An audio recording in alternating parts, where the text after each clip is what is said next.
Et bonjour à tous, bienvenue sur la chaîne de l'Hexamonde Crypto. Nous sommes aujourd'hui le vendredi 22 décembre 2023, 10h20 à l'heure à laquelle je fais cette vidéo. On va faire un point bien sûr sur Bitcoin, on va regarder quelques cryptos du top 100. Mais d'abord on démarre avec cette crypto map qui est quand même assez violente dans le vert sur certaines altcoins. Du côté du rose, plus 27%, le OP 30,2%. Je rappelle d'ailleurs que la crypto OP était une crypto qui faisait partie de mon top 10 pour le mois de décembre 2023. Donc vous pouvez taper sur YouTube Lexa top 10 décembre 2023, vous allez tomber sur le top 10 qui contenait effectivement cette crypto-là, avec bien sûr d'autres crypto-monnaies qui n'ont peut-être pas encore forcément pété, mais en tout cas le OP qui a quand même pas mal pété depuis maintenant un mois. Attendez, si on regarde, performance sur un mois, 84,6% depuis le début décembre, donc clairement gros caviar ça, sachant qu'on l'avait dans la vidéo du top 10. Bref, on va regarder en détail ce qui se passe du côté du Bitcoin. Bien sûr, je rappelle à tout le monde que tout ce que je vais dire dans cette vidéo n'est en aucun cas des conseils financiers. Avant même de démarrer ça, on démarre avec le Crypto Fear and Greed qui pousse 74. On commence à être vraiment dans la cupidité extrême presque. Donc attention à ça. Calendrier économique aujourd'hui, on va avoir des indices importants qui vont tomber cet après-midi à partir de 14h30. Des gros indices concernant la macroéconomie, surtout la partie effectivement sur l'inflation avec le PCE Core. Donc voilà, à partir de 14h30, il va y avoir des gros indices qui vont tomber. Permis de construire, commande de biens durables, PCE Core et vente de logements neufs. Donc effectivement, si vous voulez suivre tous ces indices en temps réel, vous allez sur mon site internet, vous avez le lien en description de vidéo, et vous avez juste à cliquer sur le bouton La Toolbox qui se trouve ici en haut. Comme ça, vous allez trouver tout effectivement ce que vous avez besoin au quotidien pour vos informations macroéconomiques. Et bien sûr, le compte à rebours du halving du Bitcoin qui aura lieu maintenant dans 119 jours. Allez, allons voir ce que fait notre Bitcoin. Donc, le Bitcoin en vue jour, vous le voyez, malheureusement, il n'arrive pas à péter la résistance des 43 822 $. La résistance, elle est ici, hop, et on voit que malheureusement, ça fait 3 jours qu'on consolide en dessous. Alors, on fait quand même des mèches qui vont au-dessus, hein, mais on ne clôture pas au-dessus, malheureusement. Donc ça, c'est difficile à briquer. De toute façon, on savait qu'on était rentré dans une grosse zone de résistance. Maintenant, on voit quand même que on n'a pas formé de point haut ici plus haut que son précédent. Donc ça, il faut se méfier quand même. Il faut se méfier, là vous le voyez, on a un point haut ici, un point haut maintenant plus bas que son précédent. Donc attention quand même à ne pas former une tendance baissière en vue jour. Il faudrait impérativement qu'on arrive à breaker ici les 44 170, voire même si possible la résistance des 44 768 pour effectivement se tirer d'affaire. Mais là, avec cette petite tendance haussière qui commence effectivement à se dessiner, il faut se méfier. Bon, pour l'instant, c'est pas validé parce qu'on a des points hauts, des points bas, comme vous le voyez ici, qui sont de plus en plus hauts. Donc ça, c'est bon. Mais le fait qu'on ait déjà des points hauts de moins en moins hauts, c'est un début de retournement. Attention à ça. D'ailleurs, en vue hebdomadaire, je rappelle que le RSI est toujours très très haut, parce qu'en vue hebdomadaire, on a quand même un RSI qui se trouve à 78, et on a ce momentum MACD qui commence potentiellement à croiser, enfin pas à croiser, mais à préparer un croisement bear. Vous le voyez ici, on a perdu le momentum bull. Vous le voyez, il commence à décroître depuis ici, là, depuis la semaine du 4 décembre, il décroît. Donc du coup, malheureusement, on se dirige doucement mais sûrement vers les prochaines semaines sur un momentum bear. Ce qui est tout à fait logique et tout à fait sain, parce qu'effectivement, on a eu beaucoup de pump du côté du Bitcoin. Donc au bout d'un moment, qu'est-ce qui se passe? Il y a forcément un retracement. Excusez-moi pour ma voix, je suis très enrhumé. Donc c'est un peu difficile, mais bon, c'est pas grave. On va faire avec pendant quelques jours, le temps que ce fucking rhume y passe. Bref, donc là, on va se mettre surtout en vue 4 heures, c'est là qu'on rentre vraiment au cœur du détail. Donc, vue 4 heures, qu'est-ce qu'on voit? Eh bien, on voit que malheureusement, on n'a jamais réussi de breaker le haut du range. Vous la voyez ici, cette boîte violette qui est là. Ça, c'est notre range. Donc, je vous avais dit, hein, ici, 44 310 $, ça allait être notre résistance intermédiaire. Très grosse résistance. Et malheureusement, on s'est fait rejeter par celle-ci. Rejeter justement en plus avec de la force, hein, parce que regardez ça, on se retrouve actuellement à 43 527, donc on a presque perdu 1000 $ depuis la résistance, donc attention quand même. Maintenant, bon, en réalité, tant qu'on est dans ce range, ça va. Parce que quand on regarde bien, en plus de ça, donc on a été rejeté par le haut du range, boum, on a été chercher le support suivant qui se trouve au 43 822 qui a été perdu en vue 4 heures.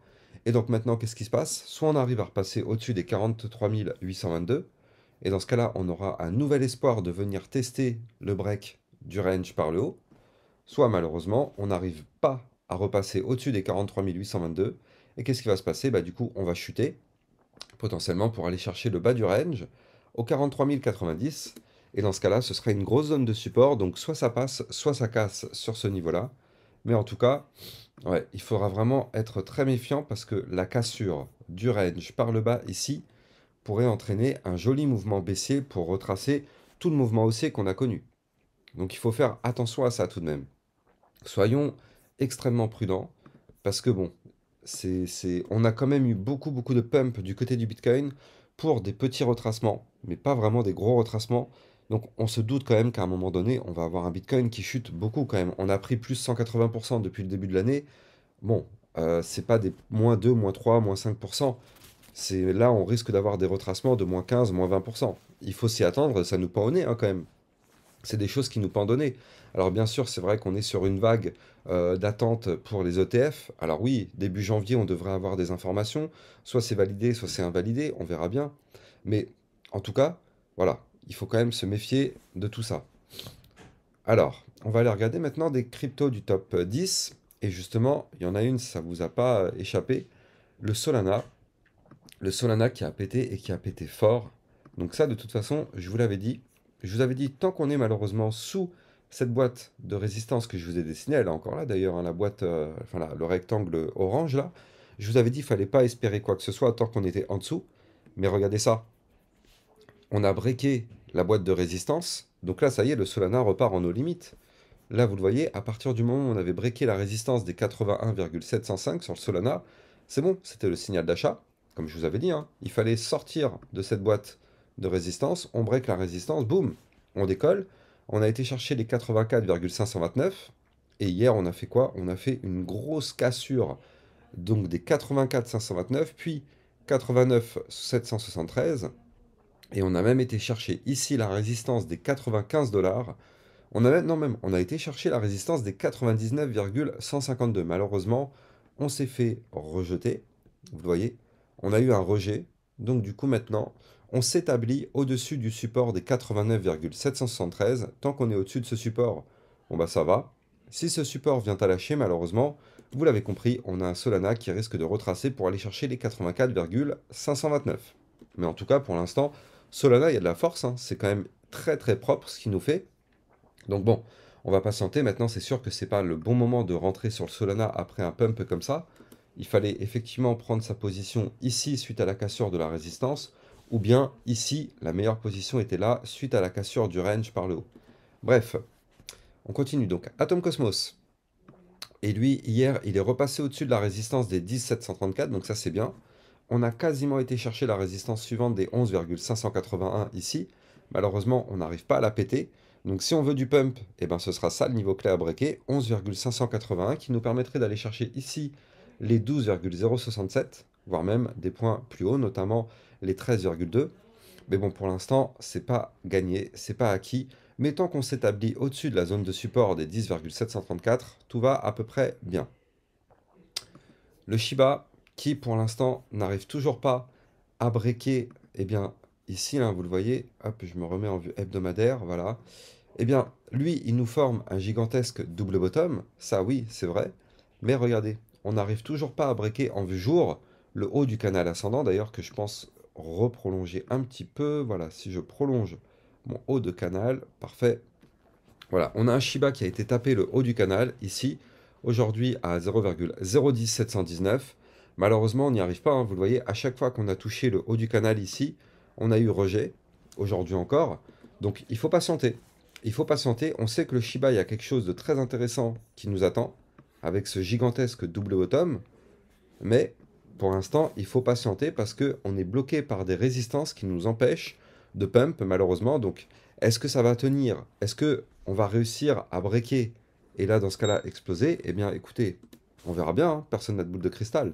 On sait qu'effectivement, il y a quelque chose de joli qui se prépare, mais tant qu'on est sous résistance, malheureusement, il n'y a rien à prendre. XRP qui, vous le voyez, a été chercher hier le haut du range, au millimètre près, hein, regardez ça, avec la petite mèche sur le haut du range. Donc on a été chercher les 0,6262. Et puis derrière, qu'est-ce qui se passe? Je l'avais envoyé d'ailleurs sur mon channel des alertes. Oui, d'ailleurs, je rappelle à tout le monde que j'ai un channel des alertes sur lequel je vous diffuse des crypto-monnaies à surveiller. Et effectivement, donc le XRP avait été donné dessus. Vous allez trouver le lien de ce channel en description de vidéo. Et donc j'avais effectivement dit qu'il fallait un break des 0,6262. Qu'est-ce qu'on voit? On voit qu'on a touché les 0,6262. Aujourd'hui, on a fait une tentative de cassure. Mais là, vous le voyez, à aucun moment, pour l'instant, on a un break. Donc pour l'instant, pour toutes les personnes qui ne font pas de scalping, il n'y a aucun signal d'achat. Donc aucune prise de position. Le niveau clé n'est pas breaké, et ben on patiente. C'est une résistance, on ne sait pas si ça va être breaké ou pas. Je sais qu'il y en a qui ont pris une position en longue, mais ça c'est une erreur, parce que du coup, qui vous dit que la résistance elle va être breakée? Moi j'en sais rien, personnellement je ne sais pas si ça va être breaké ou pas cette résistance. Donc prendre une position en longue qui n'est pas une position de scalping, c'est quand même très compliqué. Alors bien sûr, pour les personnes qui font du scalping, c'est un peu plus facile, parce que là, ça a permis déjà de choper le petit mouvement qui est là. Bon, affaire à suivre. Le scalping, ça demande quand même pas mal de connaissances dans le trading. De toute façon, le trading n'est pas recommandé pour les débutants, et le scalping est encore plus difficile. Mais bon, ce sont des méthodes de trading. Sur mon site internet, vous allez apprendre effectivement toutes ces méthodes, donc n'hésitez pas d'aller vous former. Mais en tout cas, XRP pour l'instant, on patiente toujours d'avoir le breakout, parce que pour l'instant, on est bloqué. Ethereum, par contre, lui, c'est le caviar. Je vous avais dit, à partir du moment où on allait breaker ici cette ligne de tendance baissière, c'est bon, décollage de la fusée Ethereum. Et donc c'est le cas, hein. C'est ce qui s'est passé, vous le voyez, on a breaké la ligne de tendance baissière par le haut. Boum, depuis la cassure, on a eu déjà un pump sur l'Ethereum d'environ, environ combien déjà? Ben voilà, 5%. Bon, pour l'instant, vous le voyez, on est bloqué par la résistance des 2340 $. Si cette résistance est trop forte et que le Bitcoin, bien sûr, chute, ben, l'Ethereum va chuter avec le Bitcoin, hein, bien sûr. Maintenant, si le Bitcoin continue de pousser, ben, effectivement, l'Ethereum, comme toutes les autres crypto-monnaies, va pousser. Vous le savez, c'est le Bitcoin qui dirige le marché. D'ailleurs, je rappelle que vous allez trouver sur mon Twitter officiel une offre très intéressante pour tous ceux qui n'ont pas de compte sur OKX. Vous pouvez bénéficier d'un bonus qui peut aller jusqu'à 60 000 $ de récompense. Alors bien sûr, il faudra faire quelques actions qui vous seront indiquées effectivement sur la page. Mais ça, c'est jusqu'au 31/12/2023. Donc si vous n'avez pas encore de compte sur OKX, c'est vraiment le moment d'en profiter. En plus de ça, OKX est une plateforme PSAN en France, donc réglementée, donc très très propre. Donc ça, c'est cool pour avoir ce petit bonus de 60 000 $. Donc voilà, vous avez le lien ici de parrainage qui vous permet de bénéficier de ce bonus. Vous allez trouver ça sur mon Twitter ou bien en description de vidéo directement. Alors bien sûr, ça, c'est jusqu'au 31/12/2023. Donc attention, hein, bien sûr, après, il n'y aura plus ces 60 000 $. Donc ça, c'est fini. Il y aura peut-être des autres offres, mais en tout cas, pas aussi élevées que celle-ci. Donc ça se passe en description de vidéo. Allez, on termine sur le Polygon Matic. Je rappelle avant ça aussi que les likes et les commentaires sont fortement appréciés. C'est grâce à ça que mes vidéos sont mieux mises en avant par les algorithmes de recherche de YouTube. Polygon Matic, ça c'est plutôt propre, hein, vous le voyez. Déjà en vue 4 heures, on voit parfaitement qu'on a formé un double bottom, vous le voyez ici. Premier bottom, deuxième bottom, bim, cassure de la ligne de coup du pattern, on pump. Et là donc on voit en vue jour qu'on reprend de la force. On va chercher ici le dernier point haut, au 0,8519 zone de résistance. Si on break cette résistance, on pourrait continuer de monter pour aller chercher les 0,9246, voire même la résistance des 0,9406. Donc affaire à suivre. Mais en tout cas, ouais, le polygone, pour l'instant, franchement, ça se comporte plutôt bien. On sort d'une zone dangereuse, parce que je rappelle que ici est une zone très dangereuse, parce qu'on pourrait former un double top. Alors là, vous le voyez ici, premier top, deuxième top. Donc voilà, là, on s'en éloigne, et tant mieux. Mais en tout cas, voilà, il faut faire attention à ne pas breaker ici le bas du range qui se trouve à 0,7287, sinon malheureusement, ça pourrait être très dangereux. Mettez-moi en commentaire si vous voulez que je vous analyse une crypto-monnaie aux alentours de 18 h ce soir. Je pense que je vais vous faire une vidéo sur le Solana, mais dites-moi si vous voulez une vidéo très particulière sur une autre crypto-monnaie. Mettez-moi tout ça en commentaire. Et bien sûr, je rappelle, ne répondez à jamais à personne en privé, en commentaire ou quoi. Ce sont que des arnaqueurs. Moi, Alexandre Crypto, je ne vous contacterai jamais en privé. Je vous souhaite à tous de passer une excellente journée. Je vous dis à plus tard pour une prochaine vidéo. Ciao, ciao!